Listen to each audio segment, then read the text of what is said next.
Doth God command, Honor thy father and thy mother? Then let it exhort children to put this great duty into practice. Be living commentaries upon this commandment.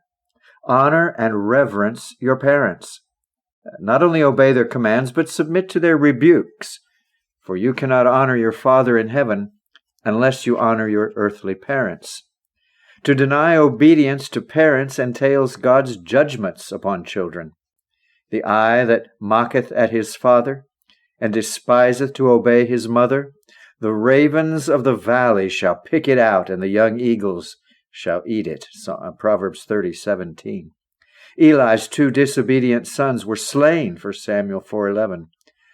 God made a law that the rebellious son should be stoned, the same death the blasphemer had, Leviticus 24:14. It says, if a man have a stubborn and rebellious son, which will not obey the voice of his father or the voice of his mother, then shall his father and his mother lay hold on him and bring him out unto the elders of his city.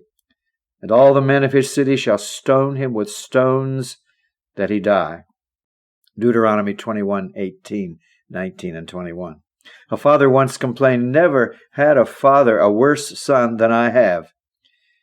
Yes, said the son, my grandfather had. A prodigy of impudence that can hardly be paralleled.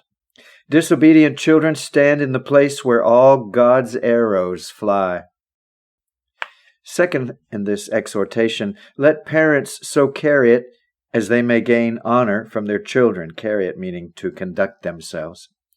Question now, how many parents so carry or conduct themselves towards their children, excuse me, that their children may willingly pay the debt of honor and reverence to their parents? Answer, if you would have your children honor you, number 1, be careful to bring them up in the fear and nurture of the Lord. Ephesians 6:4, bring them up in the admonition of the Lord. You conveyed the plague of sin to them. Therefore, endeavor to get them healed and sanctified. Austin, that's Augustine, saith that his mother Monica travailed more for his spiritual birth than his natural. Timothy's mother instructed him from a child. She did not only give him her breast milk, but the sincere milk of the word. Season your children with good principles betimes, as soon that they may, with Obadiah, fear the Lord from their youth. When parents instruct not their children, they seldom prove blessings. Children are young plants, which you must be continually watering with good instruction. Train up a child in the way he should go, and when he is old he will not depart from it. The more your children fear God, the more they will honor you. Number 2, if you would have your children honor you, keep up parental authority over your children. Be kind, but do not cocker them. That means to pamper or indulge them. If you let them get too much ahead, they will condemn you instead of honoring you. The rod of discipline must not be withheld. Thou shalt beat him with the rod, thou shalt deliver his soul from hell. Proverbs 23:14.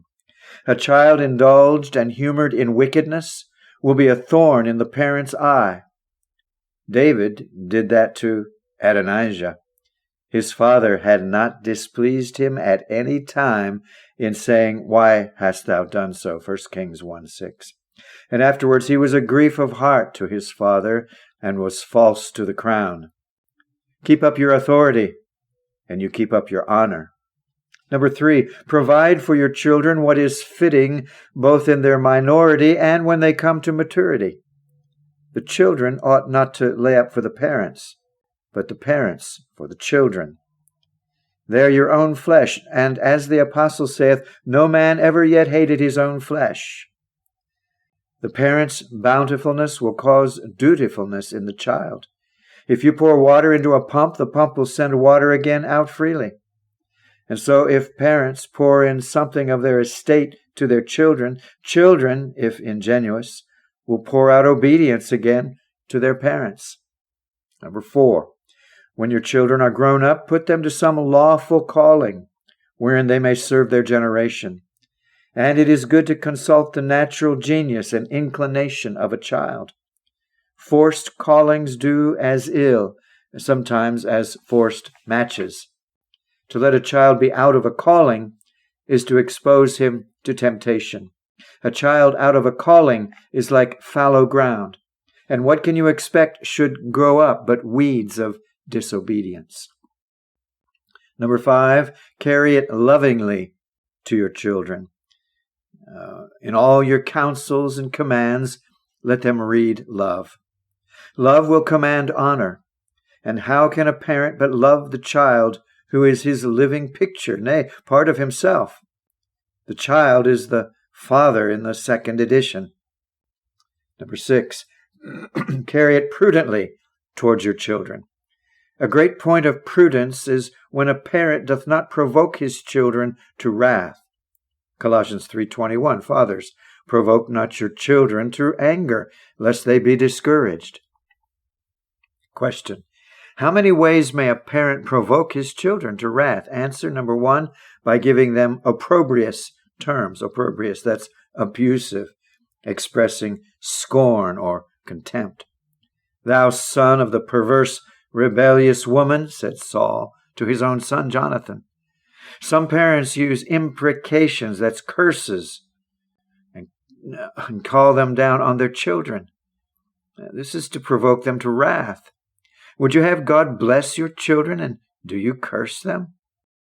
Number 2, parents provoke children to wrath when they strike their children without a cause, or when the correction exceeds the fault.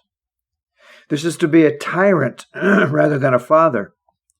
Saul cast a javelin at his son to smite him, and his son was provoked to anger. It says, so Jonathan arose from the table in fierce anger.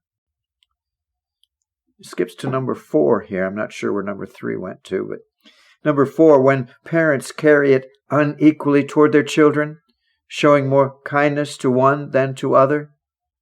This is another way they can get discouraged. This sometimes breeds bad blood. Though a parent hath a greater love for one child, discretion should guide affection, that he should not show more love to one than to another. Jacob showed more love to Joseph than all his children, and what did it procure but envy? Israel loved Joseph more than all his children, it says, and when his brethren saw that, they hated him and could not speak peaceably unto him. Number 5, when a parent doth anything which is sordid and unworthy, that which casts disgrace upon himself and his family, as to cheat or take a false oath, this is to provoke the child to wrath. As the child should honor his father, the father should not dishonor the child. Number 6, when parents lay such commands upon their children as their children cannot perform without wronging their conscience. Saul commanded his son Jonathan to bring David to him.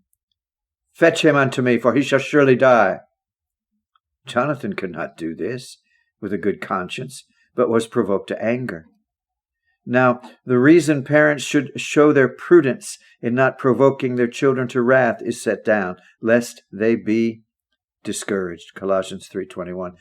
Number 7, if you would have honor from your children, pray much for them. Not only lay up a portion for them, but lay up a stock of prayer for them. Pray that your children may be preserved from the contagion of the times. Pray that as your children bear your images in their faces, they may bear God's image in their hearts. Pray they may be instruments and vessels of glory. This may be one fruit of prayer, that the child may honor a praying parent.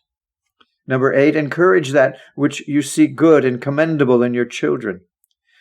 Commending that which is good in your children makes them more in love with virtuous actions. And it is like the watering of plants, which makes them grow more.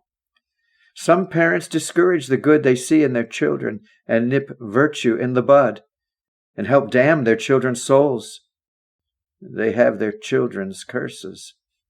Number 9, if you would have honor from your children, set them a good example. It makes children despise their parents when the parents live in a contradiction to their own precepts, when they bid their children be sober, yet they themselves will be drunk.